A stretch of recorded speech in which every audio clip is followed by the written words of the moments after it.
نحمده ونستعينه ونستغفره ونؤمن به ونتوكل عليه ونعوذ بالله من شرور أنفسنا ومن سيئات أعمالنا من يهده الله فلا مضل له ومن يضلل فلا هادي له ونشهد أن لا إله إلا الله وحده لا شريك له ونشهد أن سيدنا ومولانا محمدا عبده ورسوله أما بعد فأعوذ بالله من الشيطان الرجيم بسم الله الرحمن الرحيم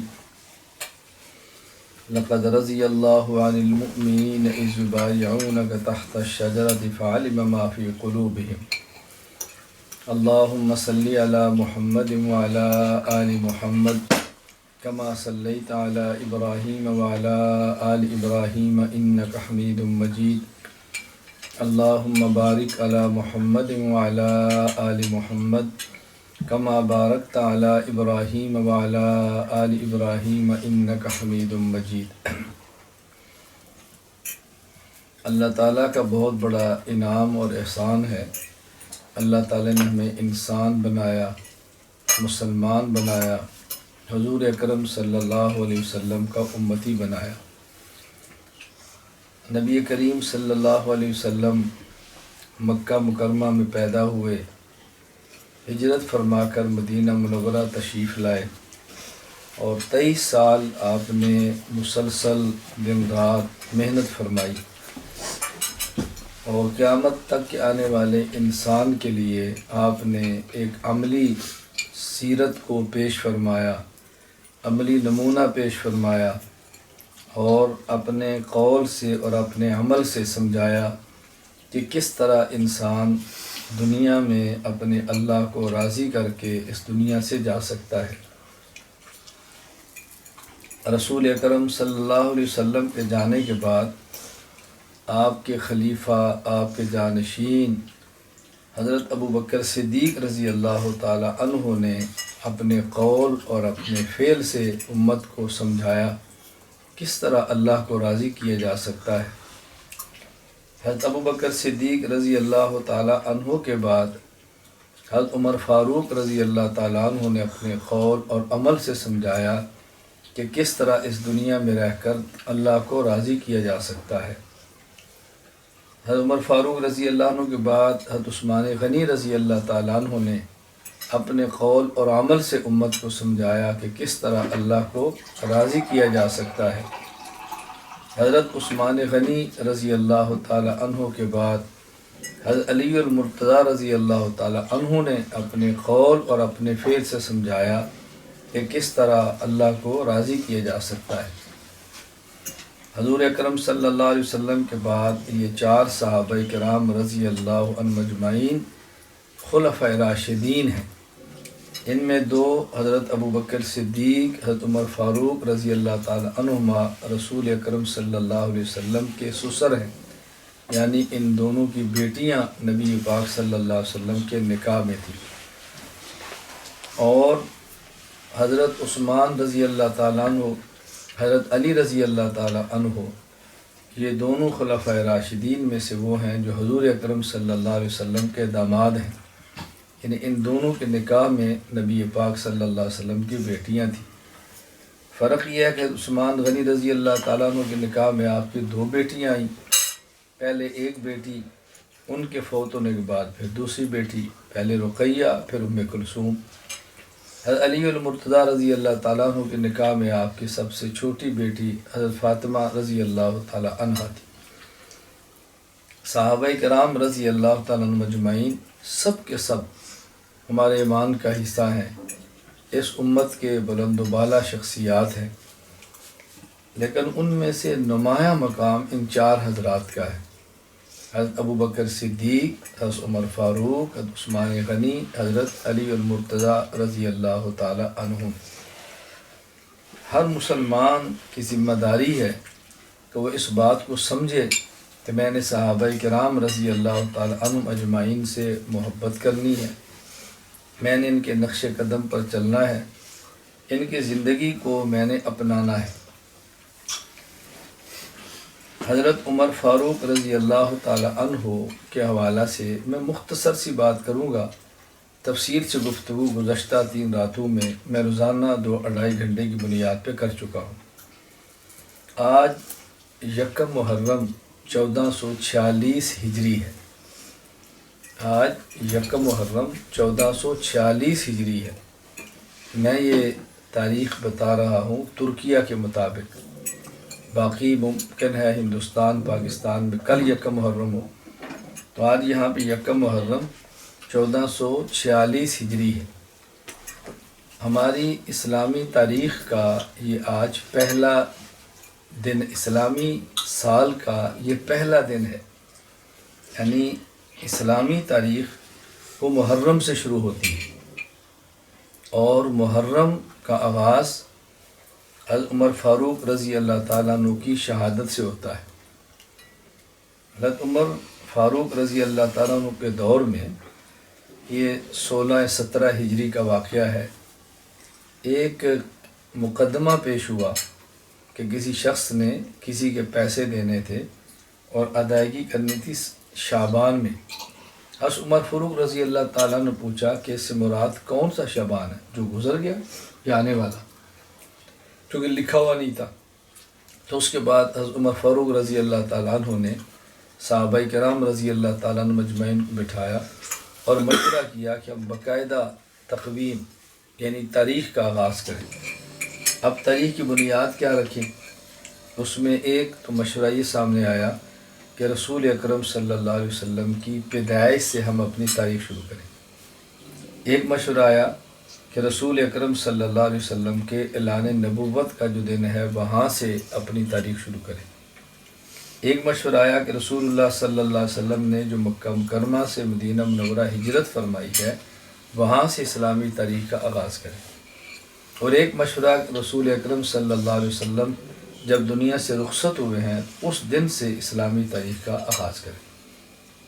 بالآخر مشاورت کے بعد حضرت علی رضی اللہ تعالیٰ عنہ کی رائے کی بنیاد پر یہ فیصلہ کر دیا گیا کہ ہم اسلامی تاریخ کا آغاز کریں گے نبی پاک صلی اللہ علیہ وسلم کے مکہ مکرمہ سے نکل کر مدینہ منورہ آنے سے کے دن سے، ہجرت سے، یعنی مسلمانوں کا پہلا سال شمار ہوا، اس لیے کہ ہجرت کا واقعہ بہت کھلا تھا، اعلانیہ تھا، مسلمان بہت زیادہ تھے، ہر بندہ سمجھتا تھا ہجرت کس سال میں ہوئی ہے، ہر بندہ سمجھتا تھا۔ پھر مشورہ ہوا کہ اب سال تو ہمارا پہلا ہوگا ہجرت والا، جب آپ نے مکہ مکرمہ سے مدینہ منورہ ہجرت فرمائی، اب ہمارا مہینہ پہلا کون سا ہو، اس کے لیے پھر مشورہ ہوا۔ تو عثمان غنی رضی اللہ تعالیٰ عنہ کی فیصلے کی بنیاد پر یہ طے کر دیا گیا کہ محرم یہ پہلا مہینہ ہوگا۔ ایک تو زمانہ جاہلیت میں بھی محرم ہی کو پہلا مہینہ شمار کیا جاتا تھا، عرب میں مشہور تھا۔ پھر حج سے فارغ ہو کر محرم ہی کو لوگ اپنے گھروں کو لوٹتے تھے اور یہ حرمت والا مہینہ شمار ہوتا تھا، تو محرم کو اسلامی تاریخ کا پہلا مہینہ قرار دیا گیا۔ تب آپ اندازہ فرمائیں کہ ہماری اسلامی تاریخ ہجرت سے ہے اور پہلا مہینہ محرم ہے، اور محرم کی پہلی تاریخ کو شہادت حضرت عمر فاروق رضی اللہ تعالی عنہ کی۔ اس موقع پر آپ نے الجھن کا شکار نہیں ہونا۔ بہت سارے لوگ اپنی تحقیقات پیش کرنی شروع کرتے ہیں کہ نہیں، حضرت عمر فاروق رضی اللہ تعالیٰ عنہ کا یوم شہادت 1 محرم نہیں ہے۔ میں گزشتہ رات تفصیل سے بات کر چکا ہوں، آپ رات اس موضوع کو سننا چاہیں تو میرا تقریباً 6 یا 7 گھنٹے کا بیان ہوا ہے، آپ اس کو سن لیں، میں نے جس میں ہر موضوع پہ دلائل دی ہیں۔ حضرت عمر فاروق رضی اللہ تعالیٰ عنہ پر جو حملہ ہوا تھا وہ ذی الحج کی 26 یا 27 تھی، کیونکہ روایات میں ہے کہ ذی الحج ختم ہونے میں 3 دن باقی تھے۔ اب ذی الحج اگر 30 کا تھا تو 27 تھی، ذی الحج 29 کا تھا تو 26 تھی، اور پھر آگیا کہ آپ کی جو شہادت ہے اور تدفین ہے وہ 1 محرم کو ہے۔ تو 1 محرم حضرت عمر فاروق رضی اللہ تعالیٰ عنہ کی شہادت کا دن۔ اس کا مفہوم اور مطلب اور نتیجہ یہ ہے کہ ہم کلمہ کو مسلمانوں کو شہادت سے ڈرنا نہیں چاہیے، شہادت کے لیے تیار رہنا چاہیے۔ دنیا تو چھوڑ کر ہم نے جانا ہی ہے، اگر اللہ کے راستے میں شہید ہو کر چلے جائیں تو اس سے بڑی نعمت کیا ہے۔ حضور اکرم صلی اللہ علیہ وسلم نبی ہیں، اور پھر بھی یہ فرما رہے ہیں والذی نفس محمد بیدی لوددت ان اقتل فی سبیل اللہ، اس اللہ کی قسم جس کے قبضے قدرت میں مجھ محمد کی جان ہے صلی اللہ علیہ وسلم، میری خواہش ہے کہ مجھے اللہ کے راستے میں شہید کر دیا جائے۔ ثم ہویا ثم اقتل، مجھے پھر زندگی ملے پھر شہادت ملے، ثم ہویا ثم اقتل، پھر زندگی ملے پھر شہادت ملے۔ تو شہادت کی نعمت وہ ہے کہ رسول اکرم صلی اللہ علیہ وسلم اس کی تمنا فرما رہے۔ اور حضرت عمر فاروق رضی اللہ تعالیٰ عنہ کی بڑی خواہش تھی کہ میری موت مدینہ منورہ میں ہو اور ہو شہادت کے ساتھ۔ خود آپ کی لخت جگر حفصہ عرض کیا کرتی تھی کہ یہ کیسے ممکن ہے، کیوں آپ امیر المومنین ہیں، آپ نے پوری امت کے خلافت کے بھار کو سنبھالا ہے، صحابہ کرام آپ کو امور خلافت کی وجہ سے میدان جنگ میں جانے نہیں دیتے، تو شہادت کیسی ہوگی؟ حضرت عمر فرمایا کرتے تھے ان اللہ الذی اخرجنی من مکۃ الی دار الہجرہ قادر علی ان یسوق علی الشہادہ، اللہ تعالیٰ اس بات پر قادر ہے کہ جو اللہ مکہ سے مدینہ عمر کو لایا ہے، عمر کے لیے مدینہ سے باہر سے مدینہ میں شہادت کو لے آئے، اور وہی ہوا، آپ مدینہ منورہ میں شہید ہوئے۔ حضرت عمر فاروق رضی اللہ تعالیٰ عنہ پر حملہ ہوا، اور اس وقت آپ فجر کی نماز میں تھے، نماز آپ کی ظاہر ٹوٹ گئی، آپ نے فوراً حضرت عبد الرحمن رضی اللہ تعالیٰ عنہ کا ہاتھ پکڑا اور مصلی پر کھڑا کیا، انہوں نے نماز مکمل فرمائی، نیند اٹھا کے گھر لے جایا گیا۔ میں جو اہم باتیں ہیں وہ عرض کرنا چاہتا ہوں جو ہمیں بہت زیادہ سمجھنے کی ہیں۔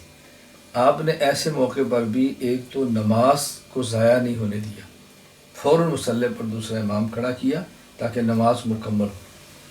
پھر حضرت نے اہتمام کیا خلافت کا کہ خلافت کیسے ہو، آپ نے اس کی ترتیب بنائی کہ آپ عثمان، علی، عبد الرحمن، 3 صحابہ اور 3 متعین کیے، یہ 3 ہیں حضرت طلحہ اور سعد، اور فرمایا کہ ان 6 میں سے ایک آپ نے خلیفہ بنانا ہے، یہ آپ نے بات فرمائی۔ اور پھر فرمایا کہ میرے اوپر اتنا قرض ہے، اس قرض کو ادا کرنا ہے، قرض کی ادائیگی کی ترتیب بنائی۔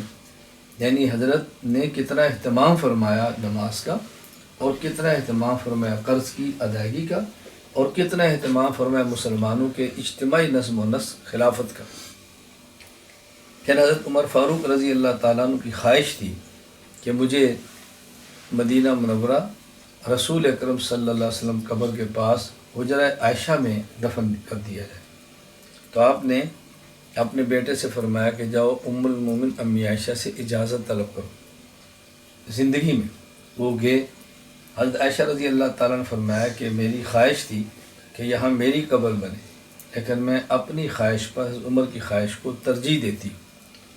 حضرت عمر رضی اللہ تعالیٰ عنہ حجرہ عائشہ میں دفن ہونے کی خواہش بھی رکھتے ہیں، اور حضرت عائشہ رضی اللہ تعالیٰ عنہ کا ادب احترام کتنا ہے، فرمایا کہ میری شہادت کے بعد پھر حضرت عائشہ سے اجازت مانگی جائے، اگر وہ اجازت دیں تو مجھے دفن کیا جائے حجرہ عائشہ میں، وگرنہ مجھے عام قبرستان کے اندر دفن کر دیا جائے۔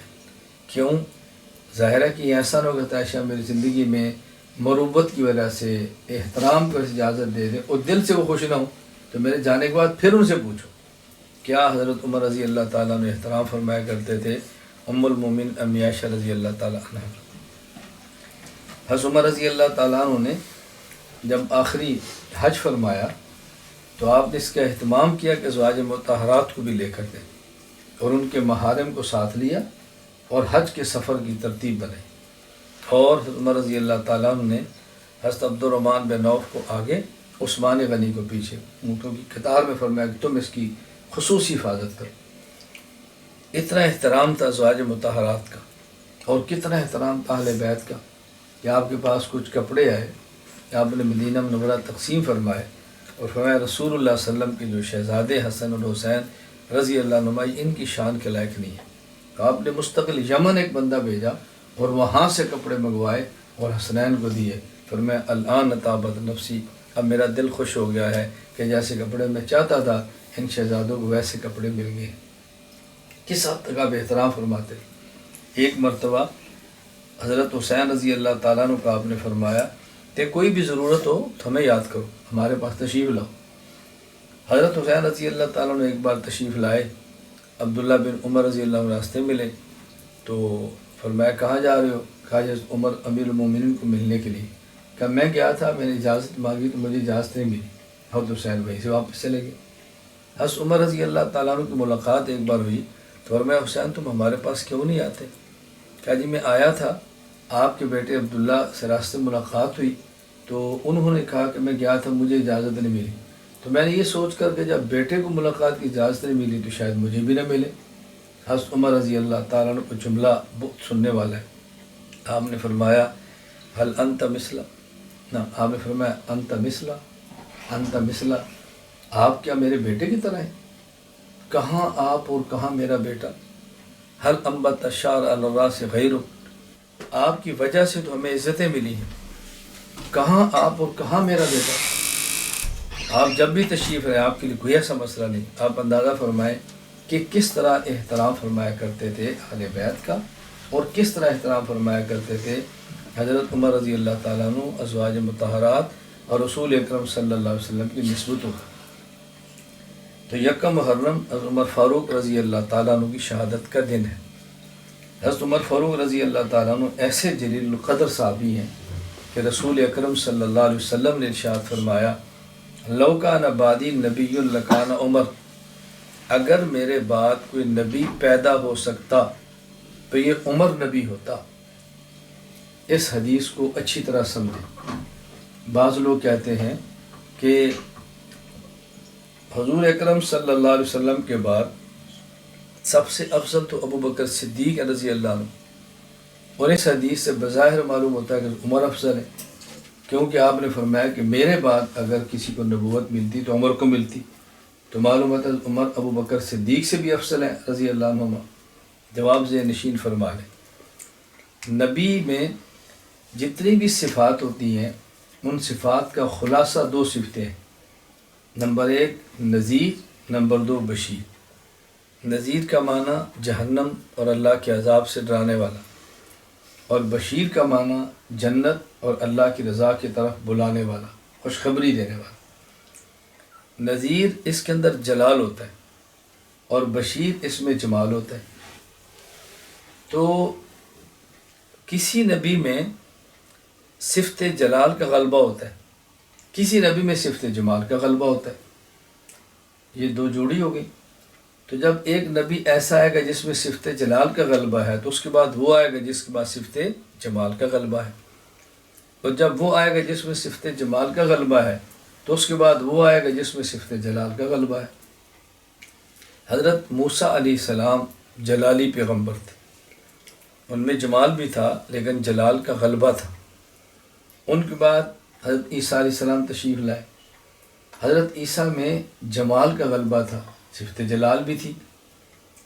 آخر میں خاتم الانبیاء حضرت محمد مصطفیٰ صلی اللہ علیہ وسلم تشریف لائے، آپ میں جلال بھی تھا لیکن غلبہ جمال کا تھا۔ اب اگر حضور اکرم صلی اللہ علیہ وسلم کے بعد کوئی نبی آ سکتا تو وہ نبی آتا جس میں جلال کا غلبہ ہوتا۔ صدیق اکبر رضی اللہ تعالیٰ عنہ پر پیغمبر پاک صلی اللہ علیہ وسلم کی صفت جمال غالب تھی، حضرت عمر رضی اللہ تعالیٰ عنہ پر نبوت کی جو تجلی جلال تھی یہ غالب تھی۔ اب اگر کوئی نبی آتا تو وہ آتا جس میں صفت جلال غالب ہوتی تو حضرت عمر تھے۔ تو بتانا یہ مقصود ہے کہ میرے بعد نبوت کا دروازہ بند ہے، کوئی نبی پیدا نہیں ہوگا۔ اگر کوئی نبی ہوتا تو ایسا آتا جس میں جلال کا غلبہ ہوتا، اور وہ حضرت عمر کے اندر تھا۔ اس کا معنی یہ نہیں ہے کہ حضرت عمر ابو بکر صدیق رضی اللہ تعالیٰ عنہ سے افضل ہے۔ اللہ تعالیٰ ہمیں بات سمجھنے کی توفیق عطا فرمائے۔ میں اپنے بیانات میں اس بات کا اہتمام کرتا ہوں خدشات کو دور کروں، الجھنیں دور کروں، شبہات کو صاف کروں، اشکالات کے جواب دوں، اعتراضات ختم کروں تاکہ امت کی صحیح رہنمائی ہو۔ اور میں بحمد اللہ تعالیٰ اپنی معلومات کی حد تک عرض کرتا ہوں کہ بہت کم ایسے سوالات مجھ سے کیے جاتے ہیں کہ جن کا جواب میں نے نہ دیا ہو، ورنہ تقریباً اکثر سوالات اور شبہات اور اعتراضات جو عقائد پر کیے جا رہے ہیں میں ان کے جوابات تفصیل سے دے چکا ہوں۔ آپ اس کے لیے میرے بیانات دیکھیں، آپ اس کے لیے میرے کتب کا ملاحظہ فرمائیں تو آپ کو اندازہ ہوگا کہ میں یہ بات کس حد تک ٹھیک کہہ رہا ہوں۔ اللہ میں بات سمجھنے کی توفیق عطا فرمائے۔ حضرت عمر فاروق رضی اللہ تعالیٰ عنہ وہ شخص تھے کہ جن کے بارے میں تورات میں ہے، حضرت عمر کی صفت بیان کی ہے، قرن من حدید امیر شدید۔ حضرت عمر ایسے ہوں گے گویا لوہے کا قلعہ ہے اور مضبوط ترین حاکم ہوں گے۔ اللہ اکبر۔ حضرت عمر رضی اللہ تعالیٰ عنہ جب نبی پاک صلی اللہ علیہ وسلم کے دربار میں آئے ہیں اور کلمہ پڑھا ہے تو رسول اللہ صلی اللہ علیہ وسلم فرمایا اللہم ھذا، اللہم ھذا، اے اللہ عمر بن خطاب ہے، اعز الاسلام بہذا، اعز الاسلام عمر بن خطاب، اے اللہ اس کی وجہ سے اسلام کو عزتیں دے دے۔ حضرت عمر رضی اللہ تعالیٰ عنہ آئے ہیں، حدیث میں ہے لقد استبشر اہل السماء، آسمان میں ملائکہ نے خوشیاں منائی۔ حضرت عمر آئے ہیں تو مشرکین مکہ مایوس ہو گئے ہیں، حضرت عمر رضی اللہ عنہ آئے ہیں تو اپنے اسلام کا اعلان کیا ہے۔ حضرت عمر تشریف لائے ہیں تو اعلانیہ نماز بیت اللہ اور مطاف میں ہوئی ہے۔ حضرت عمر آئے ہیں، ہجرت کا ارادہ فرمایا تو تاریخی آپ کے جملے ہیں۔ حضرت عمر رضی اللہ تعالیٰ نے فرمایا من اراد ان تسکلہ امو، جو شخص یہ چاہے کہ اس کی ماں اس کو ڈھونڈے، یعنی میں اس کو قتل کر دوں، ماں ڈھونڈے میرا بچہ کدھر گیا ہے، اور بیوتما ولدا، اور جو چاہے کہ اپنے بچے کو یتیم کرا دے، اور ویرمل زوجہ، اور چاہے کہ اپنی بیوی کو بیوہ کرا لے، فلیلقنی وراء ھذا الوادی، تو میدان میں نکلے۔ حضرت عمر رضی اللہ کس طرح جرأت کے ساتھ ہجرت فرمائی۔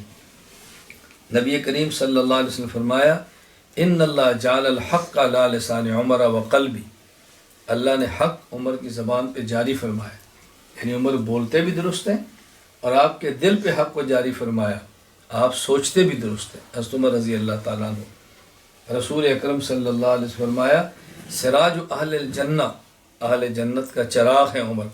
حضرت عمر رضی اللہ تعالیٰ کے فیصلے نہایت مبارک ہیں۔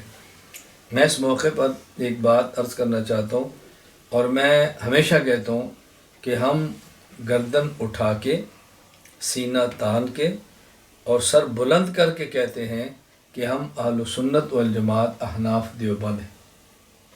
یہ بات ذہن نشین فرما لیں۔ ہم گردن اٹھا کے، سر اٹھا کے، گردن تان کے، سینہ تان کے کہتے ہیں کہ میں اہل سنت والجماعت احناف دیوبند ہوں۔ ہمیں اہل سنت والجماعت ہونے پر فخر ہے، حنفی ہونے پر فخر ہے، دیوبندیت کی نسبت پہ ہمیں کوئی آر نہیں ہے۔ ہاں ہمارے پیچھے خسر پسر کرنے کی بجائے براہ راست ہم سے پوچھ لیا کرو کہ آپ کا حناف یا دیوبند پر اشکال کیا ہے۔ حضرت عمر رضی اللہ تعالی عنہ نے شہر کوفہ تعمیر فرمایا ہے 17 ہجری میں۔ حضرت سعد رضی اللہ تعالیٰ عنہ کو آپ نے کوفے کا عامل اور گورنر بنایا ہے۔ حضرت عبداللہ بن مسعود رضی اللہ تعالیٰ عنہ کو آپ نے کوفہ کا معلم بنایا ہے، وائس چانسلر۔ حضرت عمر رضی اللہ تعالیٰ عنہ نے اس بات کا اہتمام کیا ہے کہ عرب و عجم کے سنگم پر ایک شہر آباد کیا دیا جائے، اور وہ شہر کوفہ ہے۔ 1300 صحابہ کرام وہاں پر آئے ہیں۔ یہ بات ذہن نشین فرما لیں، کوفہ عام شہر نہیں ہے، اور حضرت امام ابو حنیفہ رحمۃ اللہ علیہ کی ولادت وہی کوفہ پر ہے۔ میں اس پر تفصیل سے بات کر چکا ہوں، پھر بھی کسی موقع پر کروں گا۔ میں گزارش کرنا چاہ رہا ہوں کہ اس کو اچھی طرح بات ذہن نشین فرما لیں، کبھی بھی الجھنوں کے اندر مبتلا نہ رہیں۔ ہمیں اہل سنت ہونے پر بھی فخر ہے، حنفی ہونے پر بھی فخر ہے، اور دیوبندیت کی نسبت پر بھی ہمیں فخر ہے، کوئی آر کی بات نہیں ہے۔ تو یہ حضرت عمر رضی اللہ تعالیٰ کے کارنامے ہیں جو انہیں سر انجام دیے۔ آج کی مجلس میں 2-4 باتیں بطور خاص کہنا چاہتا ہوں۔ دیکھیں، 1 محرم 1446 ہجری ہے، گویا اسلامی تاریخ کا جو سال ہے، اسلامی تقویم کا جو سال ہے، آج اس کی پہلی تاریخ۔ اس موقع پر ہم نے یہ سلسلہ شروع نہیں کرنا کہ مبارک ہو محرم آ گیا، مبارک ہو نیا سال شروع ہو گیا ہے، مبارک ہو جمعہ آ گیا ہے۔ ہمارے یہاں بعض چیزیں ایسی شروع ہو گئی ہیں کہ خدشہ ہے کل کو یہ بدعت کی صورت اختیار کر لیں گی اگر کوئی شخص محرم، نئے سال اور جمعہ کی مبارک نہیں دے گا تو لوگ اس کو برا سمجھیں گے۔ اس لیے یہ سلسلہ چھوڑ دینا چاہیے۔ نیا سال مبارک ہو، نیا مہینہ مبارک ہو اور جمعۃ المبارک مبارک ہو، یہ سلسلہ ترک کر دینا چاہیے، یہ کل کو بدعات کا روپ اختیار نہ کر لے۔ ہمارے ہاں میڈیا کے بلا ضرورت استعمال کی وجہ سے مسائل پیدا ہو رہے ہیں۔ جس چیز کی ضرورت نہیں لوگ اس کو بھی سوشل میڈیا پہ دیکھتے ہیں، اور جس کی ضرورت ہے اس میں ہر کسی کو دیکھتے ہیں، جو اس کے پاس علم ہے یا نہیں ہے، وہ دیندار ہے یا نہیں ہے، وہ اہل حق ہے یا اہل باطل ہے، دیکھ رہے ہیں اور نتیجہ نکال نہیں سکتے۔ میں اس لیے بطور خاص ان کو جو مجھ سے بیعت ہے، مرد یا خواتین، تاکید کیا کرتا ہوں کہ آپ مجھ سے اصلاحی تعلق قائم کرنے کے بعد کم از کم 1 سال تک کسی اور کو نہ سنیں اور نہ پڑھیں، تسلسل کے ساتھ مجھے سنیں اور پڑھیں، تاکہ آپ کا ذہن بن جائے کہ ہمارے عقائد کیا ہیں، ہمارے مسائل کیا ہیں، ہمارے منہج کیا ہمارے اکابر کا، پھر انشاءاللہ العزیز آپ کو کبھی الجھن نہیں ہوگی۔ ہم اپنے گناہوں سے توبہ کریں اور آئندہ گناہ نہ کرنے کا عزم مصمم اور پکا فیصلہ کریں، اپنی کوتاہیوں پر غور کریں، اپنے اعمال پر توجہ دیں، ہم اہتمام کریں کہ جو ہم نے گناہ کیے اب نہیں کریں گے، اور جو نیک اعمال میں کمی رہ گئی ہے اس کمی کو ہم دور کریں گے، اس لیے کہ دنیا کی زندگی نہایت مختصر ہے اور موت کے بعد کی زندگی نہ ختم ہونے والی۔ دنیا کی زندگی نہایت مختصر ہے اور موت کے بعد کی زندگی نہ ختم ہونے والی۔ یہاں کے لیے اتنا سامان جتنا یہاں رہنا ہے، اور وہاں کے لیے اتنا سامان جتنا وہاں رہنا ہے۔ اللہ کے لیے میں خدا کا واسطہ دے کر کہتا ہوں اور منت کے ساتھ کہتا ہوں، لجاجت کے ساتھ کہتا ہوں، رو کر یہ بات کہتا ہوں، ہم اپنی زندگی کو برباد مت کریں۔ بچپن تھا، جوان ہو گئے، اس بچپن نے واپس نہیں آنا۔ جوانی تھی، بوڑھے ہو گئے، اب اس جوانی نے واپس نہیں آنا۔ بڑھاپے سے قبر میں اتر گئے، اب دوبارہ اس دنیا میں نہیں آنا۔ جو کچھ کر سکتے ہیں کریں۔ ہمارے ہاں بہت بڑا المیہ اور بہت بڑا ظلم کیا ہے کہ جب کوئی بچہ غلط کام کرے تو ہم کہتے ہیں جی بچہ ہے، بچے تو کرتے ہی رہتے ہیں، اور جب کوئی جوان غلط کام کرے تو ہم کہتے ہیں مست زندگی ہوتی ہے، نوجوانی میں ایسی حرکتیں ہو ہی جاتی ہیں، اور جب بوڑھا غلط حرکت کرے تو کہتے ہیں بوڑھا بچے ایک جیسے ہوتے ہیں، بوڑھا ہے اس کو کیا کہیں۔ مجھے یہ بتائیں کس عمر میں آپ نے کسی کو سمجھانا ہے؟ بچہ ہو تو اس کا بچپن ہے، جوان ہو تو اس کی جوانی ہے، بوڑھا ہے تو اب اس کو کیا کہیں، تو کس عمر میں آپ اس کو سمجھائیں گے؟ اس لیے اپنے گھروں کا خیال کریں، اپنے گھر میں بچے ہیں تو اس کا خیال کریں، جوان ہیں تو خیال کریں، اپنے گھر میں خواتین ہیں، بیٹیاں تو اس کا خیال کریں، اس سے غفلت مت اختیار کریں۔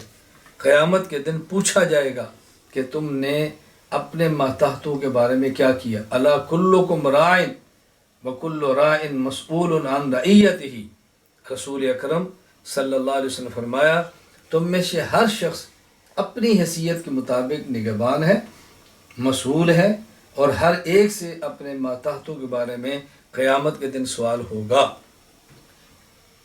مثال کے طور پر میں یہاں خانقاہ میں ہوں، یہ میرے پاس چند ایک بچے بیٹھے ہیں، قیامت کے دن مجھ سے سوال ہونا ہے ان کے والدین نے ایک دن کے لیے تمہارے پاس بھیجا تھا، بتاؤ تم نے ان کا خیال کیا کیا تھا؟ اب یہ چاہیں میں نے تب بھی خیال کرنا ہے، یہ نہ چاہیں میں نے تب بھی خیال کرنا ہے، اس لیے کہ یہ بھی ٹھیک ہوں اور قیامت کے خدا کے عذاب سے میں بھی بچ جاؤں۔ مسئولیت ہے۔ اگر میرے نکاح میں بیوی ہے مجھ سے پوچھا جانا ہے، اگر میری بیٹی اور میرا بیٹا ہے تو مجھ سے پوچھا جانا ہے، اگر میرا کوئی ملازم ہے تو مجھ سے پوچھا جانا ہے، میرے ماتحت کے بارے میں مجھ سے حساب ہونا ہے، اور جن کا میں ماتحت ہوں میرے بڑوں سے پوچھا جائے گا کہ تم نے اس کا کیا خیال کیا۔ اس لیے ہم اپنا ایک ذہن بنا لیں، اپنے گھروں کے ماحول کو سازگار کریں۔ اور میں خدا کا واسطہ دے کر کہتا ہوں، والدین کو اپنی اولاد پر نگاہ رکھیں، ان کو جرائم سے بچائیں، ان کو گناہ سے بچائیں۔ اور اگر اپنی اولاد کو جہنم کا ایندھن بننے سے بچانا چاہتے ہیں تو پہلے خود جہنم کا ایندھن بننے سے بچیں۔ جب ایک والد اور ایک ماں وہی موبائل کا استعمال غلط کرتے ہیں، وہ موبائل کو چھوڑنے کے لیے تیار نہیں ہیں، بتائیں اپنی اولاد سے وہ کیا توقع رکھتے ہیں کہ ان کی اولاد ٹھیک ہو جائے گی؟ والدین نماز کی پابندی نہیں کرتے، وہ اولاد سے کیا توقع کریں گے؟ والدین تسبیحات، اذکار، تلاوت کی پابندی نہیں کرتے، اپنی اولاد کے بارے میں کیا توقع رکھیں گے؟ اگر کوئی بیوی اپنے شوہر کا خیال نہیں کرتی تو وہ اپنے داماد کے بارے میں کیا توقع رکھے؟ اس کی بیٹی کا خیال کریں گے؟ ایسا نہیں ہو سکتا۔ اللہ کے واسطے اپنے گھروں کو ٹوٹنے سے اور برباد ہونے سے بچاؤ۔ مجھ سے دنیا بھر کے کئی ایک ممالک سے ظاہر لوگوں کا رابطہ ہے، ہر روز مسائل پوچھتے ہیں، خواتین بھی پوچھتی ہیں، مرد بھی پوچھتے ہیں۔ کلیجہ منہ کو آتا ہے لوگوں کے مسائل کو سن کر، اور ان مسائل کی 99% وجہ یہ موبائل ہے۔ 99% وجہ موبائل ہے، 99% وجہ موبائل ہے۔ میں کس طرح آپ کو بتاؤں؟ ایک مجھ سے اصلاحی تعلق ہے، بیت کا تعلق ہے، برطانیہ کے، وہ تشریف لائے 3 دن کے لیے ہے۔ تو آتے مجھ سے کچھ سوالات کیے، میرا یہ سوال، یہ سوال، یہ سوال۔ میں نے کہا جتنے آپ سوالات کر رہے ہیں، میں دیانتداری سے کہتا ہوں کہ ان سوالات کی بنیاد موبائل ہے۔ اگر تم موبائل نہ دیکھتے تو میں یہ شبہات کبھی بھی نہ ہوتے، کبھی عیسیٰ علیہ السلام کے بارے میں، کبھی دجال کے بارے میں، کبھی مسیح علیہ السلام کے بارے میں۔ تو میں نے کہا موبائل کو بند کرو اور آرام کرو، کھانا کھاؤ، فرائض پڑھو، نوافل کرو اور سو جاؤ۔ 2 دن کے بعد میں نے پوچھا اب موبائل آپ نے چھوڑا، اب بتاؤ۔ اس نے کہا جی میرے آدھے مسائل تو ویسے ہی ختم ہو گئے۔ میں نے کہا بیٹھ کے آپ سوال کریں۔ اس نے 54، 50 اور 4، 54 سوالات مجھ سے کیے۔ میں نے ایک سوال کا جواب دیا۔ تو میں نے کہا الجھن رہا؟ کہتا نہیں۔ میں نے کہا 3 مہینے بعد پھر آ جانا۔ ایک الجھن موبائل ہے، غلط استعمال ہم کرتے ہیں، ناجائز استعمال کرتے ہیں، باز نہیں آتے۔ اور پھر بہت بڑی الجھن، اصلاحی تعلق قائم کر لیتے ہیں، بیعت کر لیتے ہیں، اور اپنے شیخ کی ہدایات کو سنتے نہیں ہیں۔ اگر سنتے ہیں تو سمجھتے نہیں ہیں، اگر سمجھتے تو اس پہ عمل نہیں کرتے۔ کتنے لوگ مجھ سے بیعت ہوں گے اور ایک بات پوچھیں گے، میں پوچھتا ہوں اصلاحی مجلس میں آپ تھے؟ نہیں۔ کیوں؟ سو گیا تھا۔ کیوں؟ دفتر تھا۔ کیوں؟ میرا کام تھا۔ میں نے کہا 1 مہینے بعد تم اپنے شیخ کی 1 گھنٹہ بات بھی نہیں سن سکتے تو مجھے آپ بتائیں کہ تبدیلیاں کیسی ہوں گی؟ پھر جن ممالک کے میں سفر کرتا ہوں وہاں مل کر اپنے سوالات حل نہیں کرتے، ٹیلی فون پر سوالات پوچھتے ہیں کہ جی میں بات پوچھنا چاہتا ہوں۔ جب آپ کے گھر آتا ہوں، آپ کے پاس آتا ہوں، آپ کے ملک میں آتا ہوں تو وہاں ساری باتیں پوچھ لیا کریں۔ پھر بعد میں کیوں ایک موبائل استعمال کرنے کا شوق اور چسکا پڑا ہوا ہے۔ میں گزارش کر رہا ہوں، میں بار بار کہتا ہوں بلا ضرورت موبائل کے استعمال سے بچیں۔ میں یہ نہیں کہہ رہا ناجائز، میں کہہ رہا ہوں غیر ضروری اور بلا ضرورت موبائل کے استعمال سے بچیں۔ اور میری بات کو اچھی طرح سن لیں، یہ بہت بڑی بربادی کا سبب یہ ہے۔ ہمارے گھروں میں جتنی ناقص خوراکیں، جتنی غلط خوراکیں آ رہی ہیں، اس کی وجہ موبائل ہے۔ ہمارے گھروں میں جتنے غلط اور بے دین قسم کے لباس آ رہے ہیں، اس کی وجہ موبائل ہے۔ ہمارے گھروں میں جس حد تک فیشن آ رہے ہیں، اس کی وجہ موبائل ہے۔ ہمارے گھروں میں غیر کے رسوم جتنے آ رہے ہیں، اس کی وجہ موبائل ہے۔ ہمارے گھروں میں جتنی فکری اور نظریاتی بربادیاں پیدا ہو رہی ہیں، اس کی وجہ موبائل ہے۔ ہمارے ہاں جتنی طلاقیں آ رہی ہیں، اس کی بہت بڑی وجہ موبائل ہے۔ ہمارے ہاں جتنی خامد اور بیوی کے درمیان دوریاں ہو رہی ہیں، اس کی وجہ موبائل ہے۔ اولاد اور والدین کے درمیان دوریاں پیدا ہو رہی ہیں، اس کی وجہ موبائل ہے۔ ہمارے بچے جو دین سے دور ہو رہے ہیں، اس کی وجہ موبائل ہے۔ یہ بات ذہن نشین فرمائیں۔ بلا ضرورت استعمال قطعاً نہ کریں۔ آپ پھر فوائد دیکھیں، ضروری استعمال کریں۔ گزشتہ رات مجھے بے حد خوشی ہوئی کہ ہمارے درس میں ایک ایسے صاحب تھے جو معذور ہیں اور 4 سال سے بستر پر لیٹے ہیں، چل نہیں سکتے، اور مجھے کہتے ہیں کہ میں نے آپ کا فلاں بیان تھا 4000 تک لوگوں کو بھیجا ہے۔ یہ ہے ضرورت کے مطابق استعمال۔ میری بات یاد رکھ لو، میرا جملہ نوٹ کر لو، میں بارہا کہہ رہا ہوں کہ یہ موبائل اس کافر کو مسلمان کرو، اس فاسق کو صحیح استعمال کرو، اور یہ موبائل جو غیر نے ایجاد کیا ہے پوری دنیا کو دجال کے شکنجے میں جکڑنے کے لیے، ہم اس کو استعمال کریں پوری دنیا کو دجال کے شکنجے سے نکالنے کے لیے، اور یہ تب ہوگا جب صحیح استعمال کریں۔ ان باتوں کو سمجھنے کی کوشش کریں، اللہ ہمیں سمجھنے کی توفیق عطا فرمائے۔ تو ہم ایک تو توبہ کریں، بہت زیادہ اس کا خیال کریں۔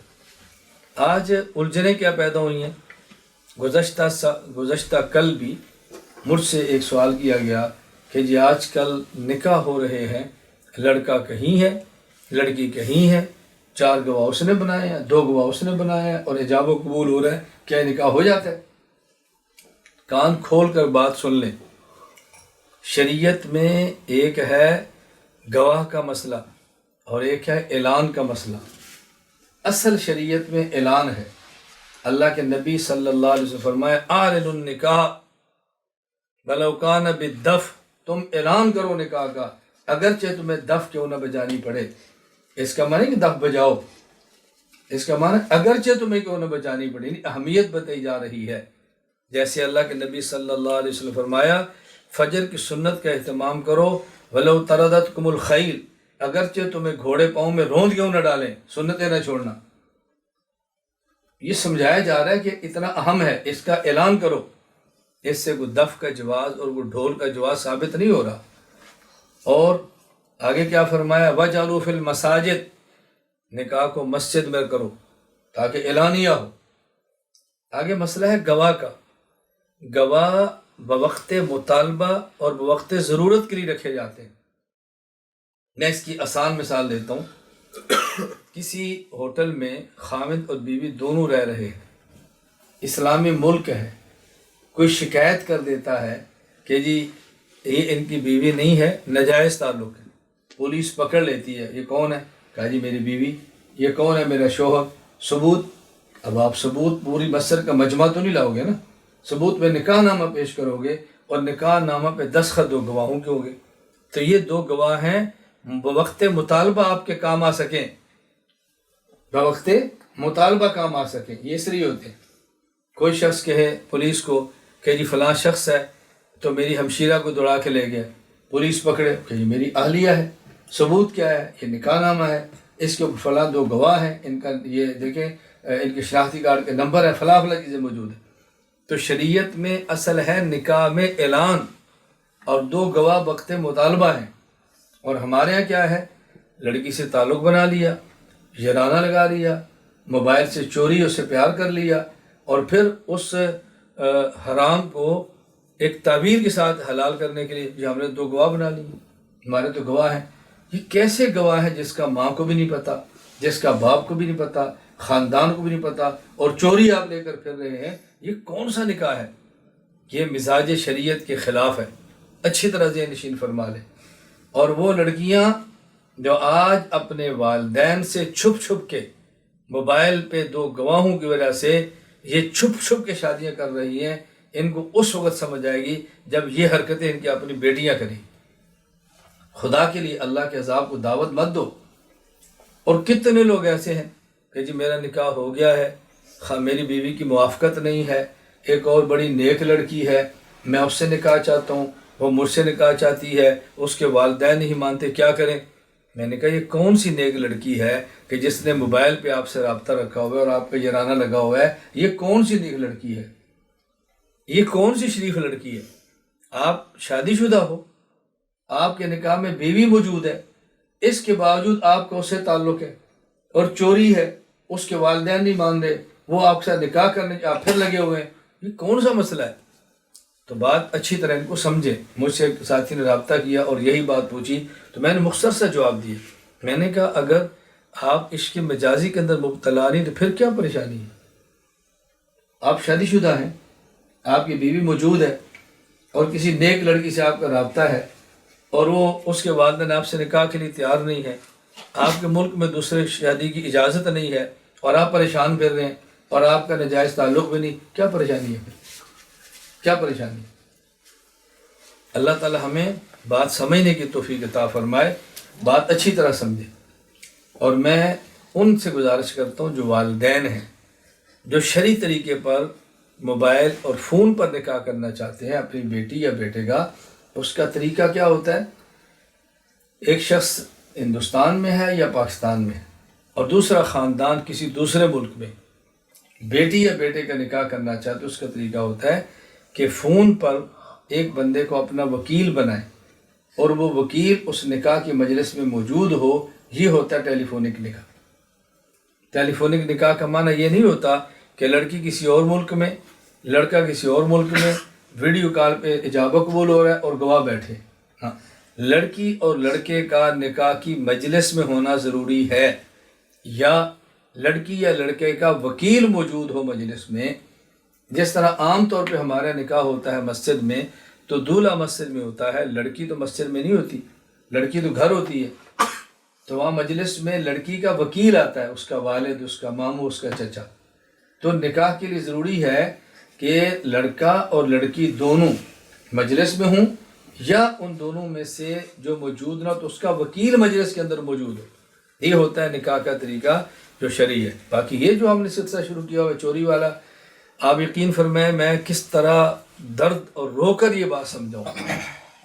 میں خدا کی قسم اٹھا کر کہہ رہا ہوں، میرے علم میں ایسے رشتے بھی ہیں کہ جو بچیاں خود کہتی ہیں کہ میں نے ایک شخص تھا، اس کو اپنے نکاح کی اجازت دے دی کہ آپ میرے وکیل ہیں، آپ میری طرف سے نکاح کر سکتے ہیں، تو اب تو ہو گیا، اب ہمارا تعلق خراب ہو گیا، صرف فون پہ رابطہ تھا، اب فون پہ بھی رابطہ نہیں، 2 سال ہو گئے ہیں، میرے اب نکاح کا کیا بنے گا؟ لڑکی اور ملک میں ہے، لڑکا اور ملک میں ہے، دونوں اکٹھے نہیں ہو سکتے، ٹیلی فون کے یرانے پر نکاح کر لیے ہیں، اب رابطہ ختم ہو گیا ہے، اب پریشان ہے کہ میرے نکاح کا کیا بنے گا۔ والدین کو بھی نہیں بتا سکتی کہ میں پہلے سے شادی شدہ ہوں، میرا نکاح نہ کرو، نکاح پر نکاح نہ ہو، اور خود وہاں جا نہیں سکتی، وہاں نہیں سکتا۔ یہ ظلم کس وجہ سے ہو رہا ہے؟ اس موبائل کی ناجائز لعنت اور غلط استعمال کی وجہ سے ہو رہا ہے۔ اس لیے خدا کے لیے اس بات کو سمجھنے کی کوشش کریں، میرے درد کو سمجھے۔ میں بار بار کہتا ہوں کہ موبائل کا غلط اور ناجائز استعمال نہ کریں۔ پھر الجھن کیا ہے؟ یعنی ہم نے اپنے گھر میں اپنی بیٹی، اپنی بیوی کو ٹچ موبائل تصویر والا دیا ہوا ہے، اور وہی بیٹی، وہی بیوی اگر آن لائن دین پڑھنا چاہے تو ہم کہتے ہیں نہیں، آن لائن مت پڑھو، اس سے فائدہ نہیں ہوتا، پاس بیٹھ کے پڑھنا۔ یہ ٹچ موبائل پھر اس کو کیوں دیا ہوا ہے؟ یہ تصویر آپ موبائل کیوں دی؟ بھائی اس موبائل کو ختم کراؤ۔ آپ ڈیٹا بھی دے رہے ہیں، موبائل بھی دے رہے ہیں، وائی فائی بھی لگی پڑی ہے، اور پھر کہتے ہیں دین اس میں نہیں پڑھنا، تو اس میں کنجر آئیں گے پھر، اور ہوگا کیا؟ اللہ ہمیں بات سمجھنے کی توفیق عطا فرمائے۔ ہم نے خود کو بچانا ہے۔ اس وقت دنیا میں جتنے گناہ ہو رہے ہیں، 99% وجہ نمبر 1 موبائل، اور نمبر 2 بد نگاہی، نگاہ کی حفاظت نہ کرنا، اپنی نگاہ کی حفاظت نہ کرنا۔ دیکھو، جو چیز بھی دماغ میں جاتی ہے، جو چیز ہمارے دل تک جاتی ہے، یہ آنکھ کے ذریعے جا رہی ہے۔ آنکھ دیکھتی ہے تو اس کا خیال دل میں آتا ہے، آنکھ دیکھتی ہے تو اس کے بعد دل اس پہ غور کرتا ہے۔ اس آنکھ کی حفاظت کرو، یہ دروازہ ہے گناہوں کا۔ اس آنکھ کی حفاظت کر لیں گے تو ہم دیکھیں نا کتنے گناہوں سے بچ جاتے ہیں۔ اور یہ بات اللہ نے قرآن کریم میں فرمائی ہے، قُل لِّلْمُؤْمِنِينَ يَغُضُّوا مِنْ أَبْصَارِهِمْ، اے میرے پیغمبر ایمان والے مردوں سے کہو اپنی نگاہ کی حفاظت کرے۔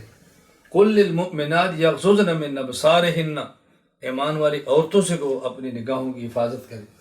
مرد بھی حفاظت کرے اور عورتیں بھی حفاظت کریں۔ گزشتہ کل یہاں میرے پاس تبلیغ جماعت کے 5 حضرات آئے، ان میں سے 4 ایران کے تھے اور 1 تاجکستان کے تھے، اور ایران کے عالم تھے۔ مجھے انہوں نے ایک بات فرمائی جس سے مجھے بہت خوشی ہوئی۔